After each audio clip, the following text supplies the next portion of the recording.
안녕하세요, 써니입니다.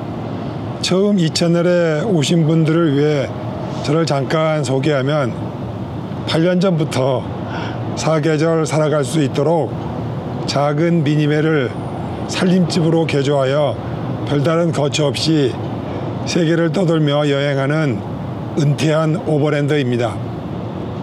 오늘의 내용은 세계 여행을 꿈꾸시는 우리 구독자님들의 장기적인 여행에 따른 재정적 건전함을 위해서 준비하였으나 아마도 노후 생활을 맞이하고 계신 많은 분들에게도 혹여 도움이 될까 하여 긴 시간 돈에 관한 많은 내용이지만 차근차근 말씀드리려 하니 영상 끝까지 함께하여 여러분의 노후 재정 계획에 뭐라도 도움이 되시길 기대해 봅니다.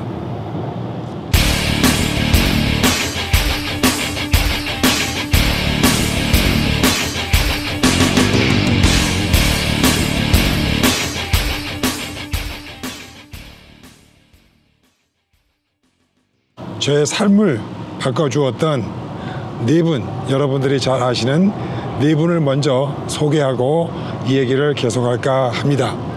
아마 여러분도 첫 번째 잘 알고 계시는 스티브 잡스라고 하는 인물이 있습니다. 이 양반은 1955년도, 그러니까 70살이죠. 이미 돌아가셨지만은 애플 컴퓨터, 애플을 공동 창업하신 분이고, 이분의 IQ가 알려져 있기로는 IQ가 160 플러스 이상이다, 이렇게 알려져 있습니다. 그분이 살아생전에 아주 유명한 미국에 있는 스탠포드 대학 졸업식에서 했던 명연설 중에 하나를 소개를 하면 많이 들으셨을 거예요. Stay hungry, stay foolish, 이런 말씀을 하셨습니다. 이게 무슨 뜻이냐 하면은 Stay hungry, 항상 갈망하라, 항상 배고파라. 그리고 Stay foolish, 좀 바보같이 지내라, 우직하게 지내라, 유지하라, 이런 뜻입니다. 그래서 간추려 얘기를 하면은 항상 갈망하며 우직함을 유지하라, 뭐 이렇게 정의를 할 수가 있을 것 같습니다. 아주 또 간단한 말이지만 얘기가 나온 김에 또 다른 think different, 뭐냐면 생각을 좀 달리해라. 뭐 그래서 우리나라식으로 번역을 하면은 항상 새로운 시각을 가져라, 이런 말씀을 남겨놓으시고 돌아가셨죠. 또 두 번째로 아마 이분은 이제 애플 컴퓨터를 창업을 하셨지만은 그 반대쪽에 똑같은 나이에 똑같은 시기에 빌 게이츠라고 하는 1955년생입니다. 이분도 70살이죠. 현재 마이크로소프트를 창업하셨던 이분도 IQ가 160으로 알려져 있어요. 그리고 아마 올해 이전까지, 지금 2025년도 이전까지 약 140조 원이라는 돈을 아프리카의 건강 이슈 있죠. 여러 가지 이제 임산부들 그리고 아이들을 위해서 현재까지 이 많은 돈을 썼으며, 또 머린다 게이츠 재단을 통해 가지고 향후 앞으로 20년간 약 280조 원의 추가적인 돈을 더 투자를 해서 아프리카를 좀 더 건강한 대륙으로 만들어 보겠다 해서 아마 이분이 살아계신 자기 전 재산의 98%인 약 420조 원의 돈을 아프리카를 위해서 아마 이제 투자를 계속 매년 진행을 하고 계시고 있습니다. 이 돈이 얼마나 큰 돈이냐 하면은 우리나라 인구를 그냥 간단하게 5천만 명이라고 정했을 때 1인당 약 850만 원의 돈을 나누어 준 거와 동일한 액수입니다. 그리고 우리 빌 게이츠가 얼마 전에 남겼던 아주 멋진 말 중에 제가 기억하고 있는 거는 뭐냐면은, 내가 죽은 후에 내가 부자로 여러 사람들에게 죽었다는 말을 결코 듣고 싶지 않다. 즉 자기는 돈을 많이 갖고 있을지 모르지만은 그 모든 돈들을 자기 위해서 쓰는 부자로 남기를 원치 않는다, 이런 말씀을 남겨두고 그 재산의 거의 대부분을 아프리카의 개선 사업을 위해서 사용을 해오고 있습니다. 요즘에 또 다른 한 분을 소개하면은 갑자기 뉴스에 많이 시끄럽게 나타났던 분 중에 하나가 일론 머스크라고 하는 아르헨티나에서 이민 온 1세대 분이 한 분 있습니다. 이분은 이제 스페이스 X라고 뭐 하는 우주 사업도 하고 약간 좀 괴짜지요. 그래 뭐 전기 자동차도 만들고 있고 그렇습니다. 나이는 뭐 54세예요. 그러니까 아주 젊은 나이죠. 그리고 이제 자칭 IQ가 190이다 이렇게 이제 스스로 자랑을 하고 그렇게 다니고 있습니다. 그래서 얼마 전에 미국 정부 중에 트럼프 대통령이 들어오고 나서 DOG라고 하죠. Department of Government Efficiency 해가지고 정부 효율성 부서인가 뭐 말하자면은 이렇게 이것을 이제 주관해서 하다가 지금은 일선에서 물러나 있습니다만은 이 사람이 했던 가장 기념비적인 사건이 뭐냐 하면은 아프리카의 미국에서 AIDS라고 하는 그 국제 원조를 왕창 삭감을 해버려 가지고 이제 그 옆에 있던 빌 게이츠가 한마디를 거들었죠. 세상에서 가장 부유한 사람이 가장 가난한 어린이들을 죽이는 것은 참 보기가 좋지 않다라고 핀잔을 놓기도 했었습니다. 지금 소개하고 싶은 네 번째 사람은 뭐냐면 여러분들이 뭐 주식을 좋아하시거나 재무 투자를 좋아하시는 분들 중에 워렌 버핏이라고 하는 이 분을 모르신 분들은 아마 없으실 거예요. 올해 95세이고 이제 은퇴를 하셨죠. 1930년생이신데 이분의 왜 이렇게 전 세계적으로 추앙을 받느냐 하면은 이분은 컴퓨터 앞에서 자판을 두들길지도 모르시는 분이에요. 그리고 60년 전부터 차근차근히 준비를 해오셔가지고 60년 전 대비 오늘 은퇴하실 때까지 550만 %의 수익을 내셨습니다. 550%가 아니고 550만 %의 60년간의 투자 효율을 내셨던 분이에요. 그래서 이분하고 대담을 할 때 점심 한 끼니 먹고 좋은 말씀을 드리려면은 한 10년 전인가 그때 100만 달러를 냈었어야 돼요. 그래서 어떤 그 대학교 젊은 학생들을 이제 만나가지고 그 젊은 학생들이 딱 한 가지만 가르쳐달라. 자, 제가 돈이 있다면은 어디에다 투자하는 게 좋겠습니까? 라고 물었을 때 우리 워렌 버핏이가 웃으면서 한 유명한 말씀이 있죠. 그 말이 뭐냐 하면은 invest in yourself. 다른 데다가 돈질하지 말고 돈이 있으면 딱 한 가지만 투자를 해야 된다면은 너 자신에게 투자를 해라. 이런 말씀을 남겨주셨어요. 그래서 많은 사람들에게 좋은 말씀으로 기관이 되고 투자의 그 바이블에도 기록이 되고 했던 말씀입니다. 자, 그래서 이분이 여러 가지 그 돈 벌었던 그 가장 큰 것이 뭐냐면은 돈을 벌기 위해서는, 즉 재정을 튼튼하게 하기 위해서는 돈은 감성과 이성 간의 게임이다. 그것도 여러분 그 머릿속에 감성적인 소비를 할 것이냐 이성적인 소비를 할 것이냐에 대한 게임이다. 이렇게 말씀을 하셨어요. 그래서 이 뭡니까? 빌 게이츠하고 일론 머스크의 어떤 그 IQ 높으신 이 두 분들의 씀씀이가 다른 거를 보고 뭐라고 말씀하셨냐면은 투자는 IQ 160인 사람이 IQ 130인 사람을 이기는 게임이 절대 아니다. 이것은 감성과 이성 간의 게임이다. 라고 정의를 내리셨어요. 자, 이게 무슨 말 뜻인지 천천히 제가 말씀을 드렸으니까 이 얘기의 의미를 여러분들 생활에도 한번 잘 적용해 보시기 바랍니다. 자, 그러면 이제 워렌 버핏의 투자 테크닉을 가지고 어떻게 내 생활에 적응을 해서 이분이 말씀하신 대로 적자 인생에서 흑자 인생으로 돌아설 수 있는지 우리 한번 탐구를 해보도록 하겠습니다.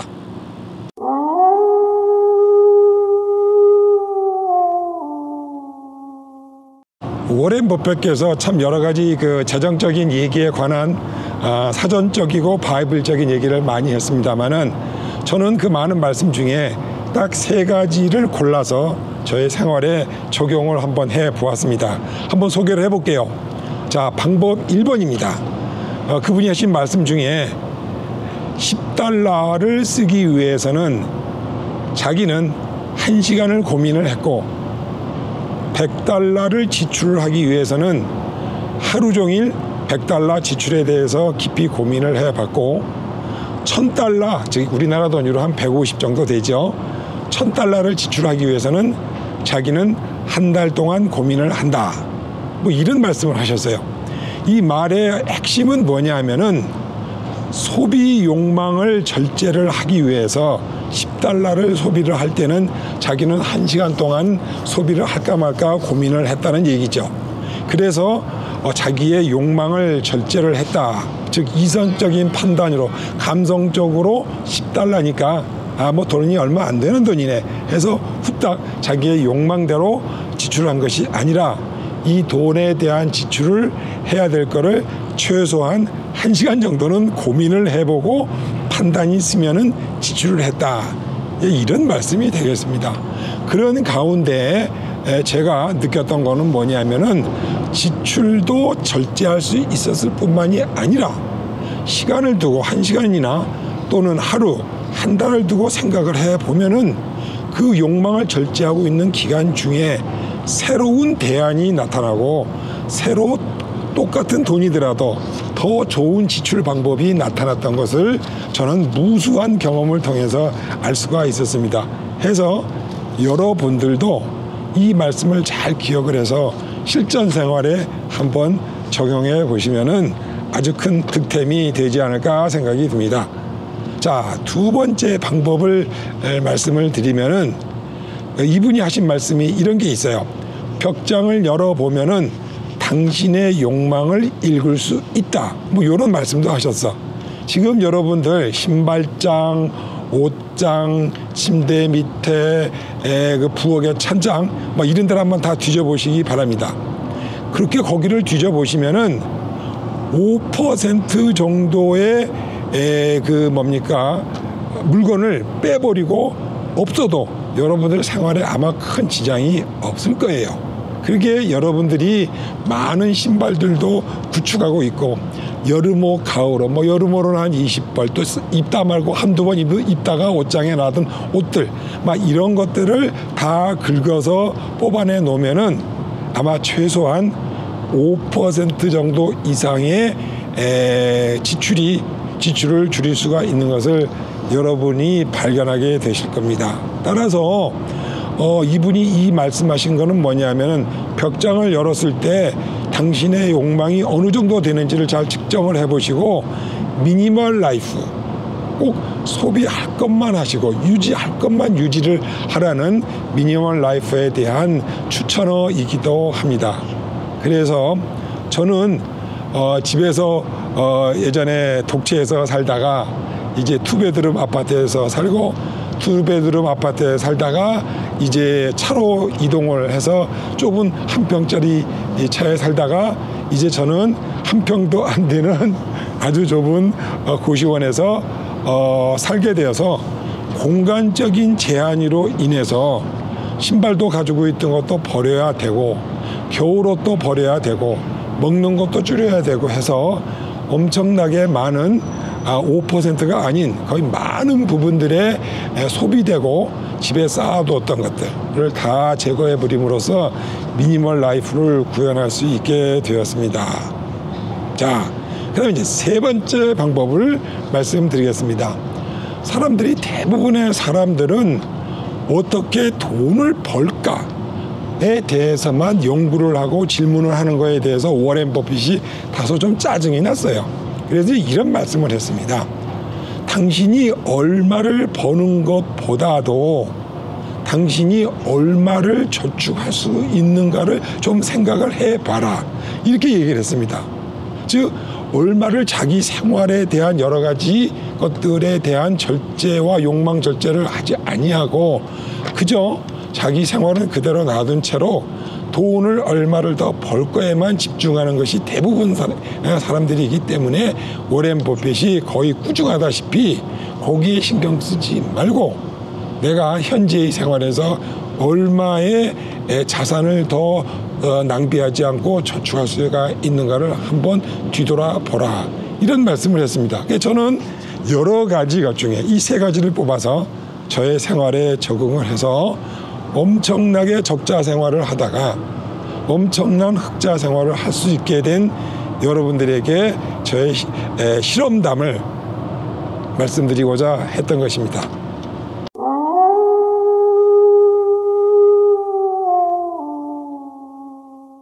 워렌 버핏께서 추천해 주신 그 말씀을 기준으로 해서 저는 한 가지 저 나름대로의 방법론을 내가 얼마나 잘하고 있나, 이 인덱스를 하나를 개발을 했어요. 그걸 이제 뭐냐면은 수입 대비 저축률.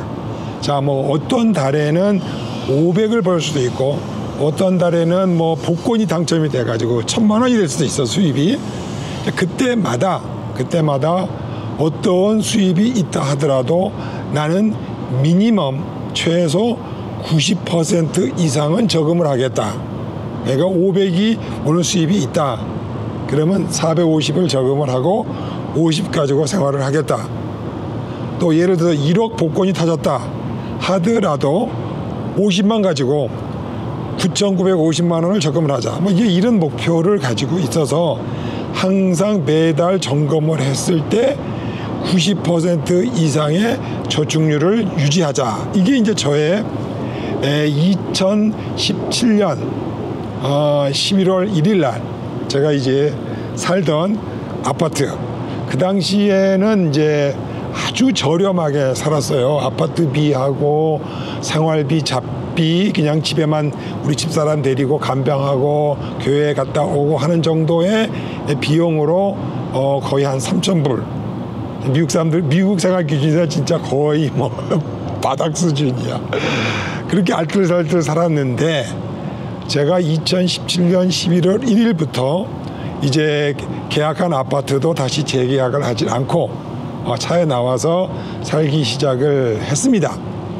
그러다 보니까 일단 이제 어느 정도 이제 제가 목표로 했던 90% 저축을 하는 거에 대한 아주 알뜰살뜰한 작전을 짜기 위해서 제가 웹사이트를 만들어 가지고 매달 이제 그거를 반복을 해서 보고 그날 매일 일기를 쓰고 가계부를 정리를 하면은 한 달간의 어떤 누적 소비량, 그 다음에 자산 증가율 뭐 이런 것들을 이제 그래프나 데이터 숫자로 볼 수 있게끔 웹사이트를 만들어 놓고 매일매일 키 입력을 하면서 자기 자신에 대한 그 뭐라 그럴까요? 컨트롤? 왜냐면 오늘 돈 많이 썼네. 이렇게 해가지고 어떻게 90% 저축률을 달성할 수 있을까? 자기 반성을 하는 그 가계부가 굉장히 저한테는 유용하고 아주 효과적인 툴이었습니다. 자, 목표를 그렇게 잡아놓고 이제 툴도 만들어 놓고 해서 제가 2017년부터 쭉 해서 봤더니 평균 약 한 한국 돈으로 300에서 350만 원 정도 아주 짜들짜들하게 살았던 저의 그 어떤 그 결산을 봤더니 홈리스를 시작한 2017년부터 약 2년간은 평균 렌트비는 즉 아파트비는 제로가 되겠죠. 식비 한 100불. 그리고 뭐 차비 있죠. 주유도 좀 해야 되고 자동차 보험도 내야 되고 뭐 등등등. 그리고 제일 많이 2년 동안 들어갔던 게 제 차를 가지고 이제 그야말로 살림집으로 꾸미기 위해서 거의 월 한 400불 정도가 거기 지속적으로 들어갔던 것 같아요. 이거 바꾸고 저거 바꾸고 또 만들어보고 뭐 이러느라고. 그래서 약 한 향후 2년 동안의 데이터를 추출을 해보니까 월 800불, 그러니까 한 110만 원 정도의 생활비를 들어갔던 것 같아요. 차 수리비까지, 그게 뭡니까, 그 캠핑카로 전환하는 그 모든 비용까지 포함을 해서 그 정도 들었던 것 같아요. 그리고 이제 미국보다도 좀 싼 멕시코에서 한 7개월 정도 생활을 했었는데 그때는 월 400불 정도가 나갔더라고요. 그리고 이제 여행 경비로 한 300불, 이제 기름값 먹는 거, 그리고 입장료가 많이 들어가서 한 달에 한 100불 정도. 그리고 이제 남미로 갔을 때 계산을 해보니까 한 달에 한 평균 250불 정도 지출이 됐어요. 그 중에 약 한 200불은 가스비하고 먹는 거. 그러니까 뭐, 한 30만 원 갖고 먹고 기름값 쓰고 한 달 쓴 거지. 그리고 50불 정도가 이제 입장료 정도가 좀 나갔던 걸로 지금 결산이 돼서 나왔습니다. 자, 쭉 세월이 지나서 제가 이제 한국에서 지금 거의 만 1년을 살지 않았습니까? 맨 처음 작년 8월 초에 들어왔을 때에 한국에 천안에서 월 100만 원을 썼어요. 그리고 이제 이사를 해가지고 서산에 가서는 60만 원. 그리고 이제 저희 집사람이 요양원에 들어가고 저 혼자 지금 의왕에 사는 동안에는 약 한 32만 원 정도에서 35만 원 정도인데 현재 생활 목표로는 40만 원 범위 내에서 쓰자. 이렇게 해서 현재 월 40만 원 정도의 예산을 갖고 넉넉하게 잘 살고 있습니다. 아까도 말씀드렸듯이 그러면 제가 그동안에 추구해 왔던 저축률 90%는 어떻게 됐느냐? 뭐 그냥 대충만 말씀을 드릴게요. 개인적인 내용이긴 합니다만은 저는 수입원이 한국에도 있고 그리고 또 미국에도 있고, 왜냐 한국에서도 한 11년 사업을 했었고 그리고 미국에서도 한 11년 정도의 그 일에서 세금을 납부한 그 기록들이 있습니다. 그래서 양쪽에서 이제 연금이 나오고 저희 집사람도 한국에서도 또 한국 연금이 저희 집사람도 나오고 그러니까 연금이 한 3군데 정도 들어온다고 볼 수가 있겠죠. 그게 이제 뭐 얼렁뚱땅 다 합치면은 뭐 한국 돈으로 한 380만 원 정도 돼요. 그리고 이제 그때마다 제가 오기 전에 한국에 오기 전에 포틀랜드에서 그릇 닦기를 했었어요. 이제 그때 월 한 3,500달러를 받았으니까 한국 돈으로 한 480만 원 정도 수입을 냈고, 그때는 이제 회사의 그 지하 주차장에서 먹고 자고 살았으니까 한 달에 한 200불도 들어가지가 않았었어요. 그러니까 뭐 다 남는 거지. 그때 저금을 많이 했어. 그러다 보니까 이게 이제 일을 하느냐 안 하느냐, 뭐 또 내일 모레면 또 뭐 이재명 정부가 들어와가지고 또 뭐 돈 나눠주게 한다 그러잖아요. 가만히 있어도 또 돈 들어오는 게 있어. 그런 거 안 쓰고 다 모아두는 거죠. 그리고 이제 좀 부정기적이긴 하지만은 제가 이제 웹을 교회에 관련된 웹을 관리하는 교회 관리하는 웹사이트가 11군데 정도 돼서 달달이 들어오는 유지보수비라는 게 좀 있어요. 그리고 또 1년에 운이 좋으면 2차례, 뭐 가끔 가다가 한 차례 정도 들어와도 거기서 이제 한 4-5천 불 정도 개발비가 또 들어오고, 그러니까 이제 그것도 약간의 좀 부수입이 좀 있죠. 여러분들이 이제 궁금해 하시겠지만은, 혹시 아시는 분 있지만 제가 현재 한국 채널하고 미국 채널하고 차박전기라고 하는 3가지 채널이 있습니다만은, 평균 잡아서 한 달에 한 100불, 한 140만 원 정도 들어오는 것 같아요. 그래서 뭐 그리고 이제 또 미국에서 제가 이제 저소득층으로 미국에 이제 32,000불인가 연간 수입이 안 되면은 한 5천만 원 밑에면 이제 저소득층으로 잡혀서 공공부조도 받고 있고, 또 한국에서도 공공부조를 좀 받고 있고, 그래서 이제 그게 또 합치면 한 180만 원 정도 돼요, 2개. 그래서 이제 이게 얼추 다 이제 모으면은, 생각을 해보니까 이제 그때 다르긴 합니다만, 월별 다르긴 합니다만은 최저 한 650만 원에서 한 많이 이렇게 이제 좀 들어올 때 웹 개발 같은 거 해가지고 나 뭐 이제 일해서 돈이 들어오거나 그러면 한 1,500 정도 월 수입이 왔다 갔다 하고 그렇습니다. 그리고 여기에는 이제 제가 갖고 있는 금융 자산에서 발생하고 있는 이자는 포함하지 않고 있습니다. 그래서 뭐 덜쭉이 이제 보면은 제가 최고로 저금을 많이 했던 때는 돈을 제일 많이 벌었을 때겠죠. 예? 이거 여기저기서 돈이 많이 들어왔을 때가 포틀랜드에서 한국 오기 전에 한 7개월 정도 그릇 닦기를 했었는데, 그때는 저축률을 계산을 해보니까 98%를 달성을 했어요. 그 얘기 뭐냐? 100원의 수입이 있으면 98원을 저금하고 2원 갖고 한 달을 살았다. 이제 그러니까 이 저축률이 적자가 아니고, 예전에는 이제 적자를 본 거예요. 아파트에 살 때는 달달이 뭐 한 2,200에서 한 2,500불 정도 맨날 손해야. 통장에서 계속 나가. 그러다가 이게 이제 어느 정도 돼 있냐면 거의 100원 들어오면 98%를 저금할 정도로 워렌 버핏의 법칙을 이용을 해서 돈 10,000원을 쓸 때 1시간 고민하고 10만 원 쓰면은 하루 종일, 100만 원 쓰면 한 달 내내 돈 안 써. 어떻게 쓰든지 그거보다 10%, 20% 싼 데나 다른 대안을 찾거나 또는 안 사거나 이런 방식을 통해 가지고 지출을 극도로 줄여버렸습니다. 자, 그래서 저축률을 많이 높이는데 이제 기여를 하게 된 것입니다. 그리고 저 같은 경우는 한국에 와서 또 한국에도 이제 어느 정도의 그 한국 그 통장에 현금들이 집은 없어요.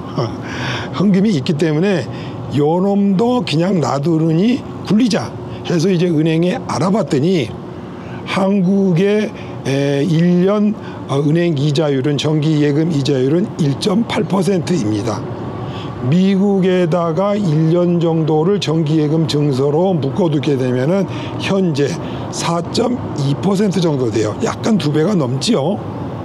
그런데 유럽에 있는 그루지아, 조지아라고 부르던 나라에 1년 정도 정기예금을 해놓으시게 되면은 10.2%가 오늘의 그 저금률입니다. 자, 그럼 저 같은 경우에 한국에 있는 돈을 1.8%를 놓고 보겠어요? 그 돈을 빼가지고 그루지아에 갔다 와서 10%, 즉 거의 5배, 6배 정도의 수익을 내는 나라에다가 자금을 이동을 하겠습니까? 그래서 현재 이 문제는 공식 은행이나 웹사이트는 다 그렇게 되어 있어요.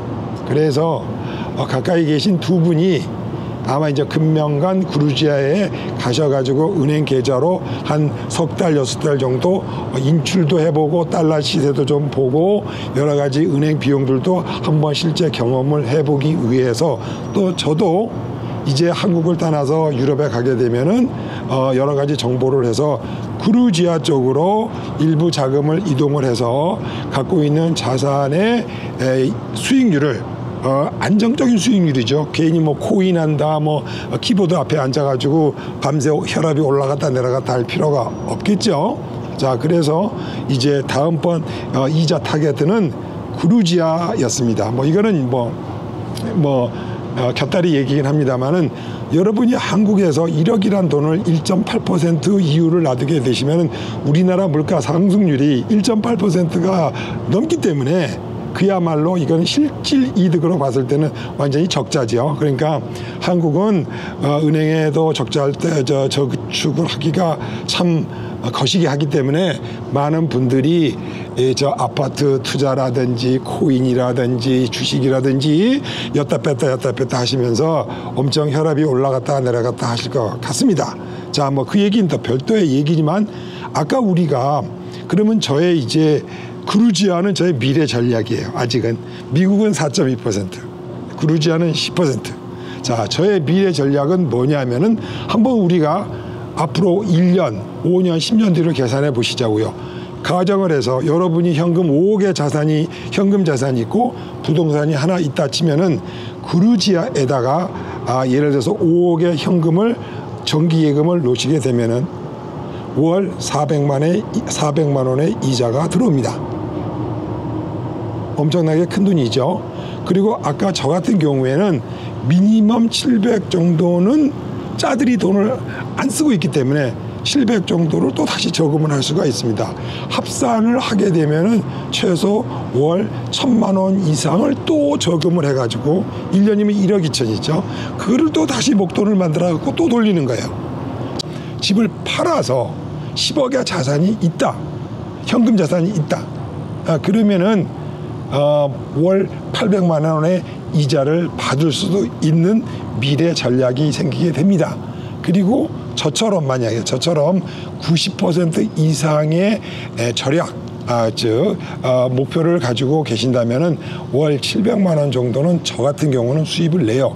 그러면 저의 공식에 이 대입을 하게 보면은 한 달에 1,500만 원 정도의 저축을 계속 해나갈 수가 있다고 볼 수가 있습니다. 이게 저의 미래 전략이에요. 그러면 어떤 분들이 내가 저 만나가지고 한 몇 분한테 이런 얘기를 했더니 야, 그 돈 모아서 다 뭐 하려고 그러냐 나이 먹고서 이런 얘기를 하시는 부분들이 있어요. 그것도 저의 미래 전략 중에 하나입니다. 스티브 잡스가 이런 말을 아까 했다고 그랬지 않습니까? Think different. 생각을 좀 달리 해라. 그래서 저는 다른 평범한 사람들하고 좀 살기가 뭐 이렇게 똑같이 살기가 싫어서 live different. 좀 색다르게 살아봐라 하는 게 저의 삶의 노년의 어떤 주제어가 되어 있습니다.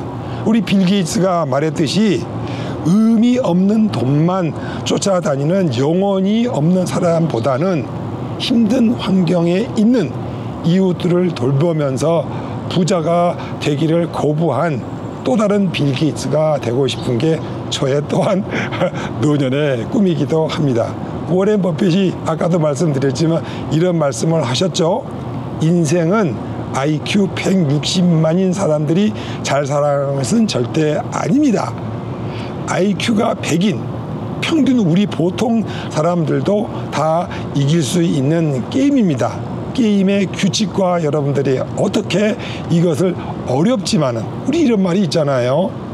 No pain, no gain. 고통 없이 어떤 이득을 추구한다는 것은 쉽게 온 돈 쉽게 나갑니다.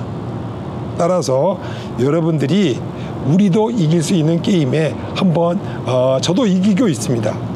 적자 인생에서 흑자 인생으로 완전히 전략을 바꿔서 좀 고통스럽긴 하지만은 잘 해나가고 있고, 이 문제는 첫 번째 저희 집사람이 많이 아프기 때문에 이제 미래에 대한 우려를 좀 북시시키고, 저도 해외에 가서 인질로 잡힐지 어디 가서 또 납치돼서 뭐 총 맞아서 또 사고 쳐가지고 깜빵에 있을지 사실 잘 몰라요.